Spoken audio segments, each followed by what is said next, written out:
Баршаңызға қайырлы күн. Сіздермен бала денсаулығы каналы. Бүгінгі тақырып ингаляция аппараты небулайзер туралы болады. Алдымен каналға тіркеліп қоңыраушаны басып қойыңыз. Күн салқындап бастаса, балалар да ауырып бастайтын уақыт. Сол үшін де балаңыз ауыра қалса, тез және зиянсыз емдеу үшін қолданатын ингалятор туралы айтамыз. Себебі оны кей аналар мүлдем білмейді екен.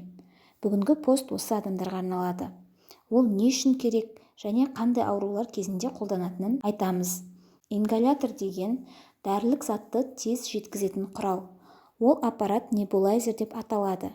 Оны мына ауруларды емдеу үшін қолданады.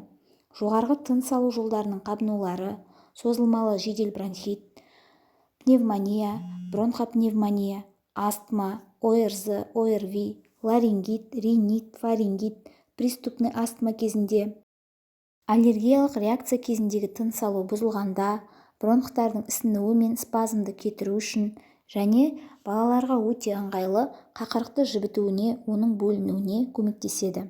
Сонда ол не істейді деген ой келетін болар. Осы ингалятор аппаратының көмегімен ингаляция кезінде дәрілер тікелей прямой тыныс алу жолдарына, өкпеге әсер етеді. Сол себепті дәрінің әсері де тез болады және зиянсыз. Оған қандай дәрілер қолданады? Көбіне физраствор мен бронхты кеңейтетін дәрілер және гормондар беріледі. Аурудың ауырлық дәрежесіне қарай дозасы да әртүрлі болады. Алғаш рет қолданатын болсаңыз, міндетті түрде дәрігермен ақылдасыңыз. Әсіресе балаңызда хронический бронхит, астма жиі ауыратын болса, онда міндетті түрде осы аппарат үйде болғаны жақсы. Ал бұл ингаляторды қолданып көріп жүрген аналар оның нәтижесінің қандай екенін және қандай ыңғайлы екенін біледі. Тіпті баласы ауыра қалса, жүгіріп физраствормен ингаляция жасап жіберетін аналар да бар. Ал сіз небулайзер аппаратын қолданып көрдіңіз бе? Нәтижесі қалай болды? Комментарий бөліміне пікіріңізді қалдырып кетіңіз. Келесі пайдалы видеоларды жіберіп алмас үшін каналға тіркеліп қоңыраушаны басып қойыңыз.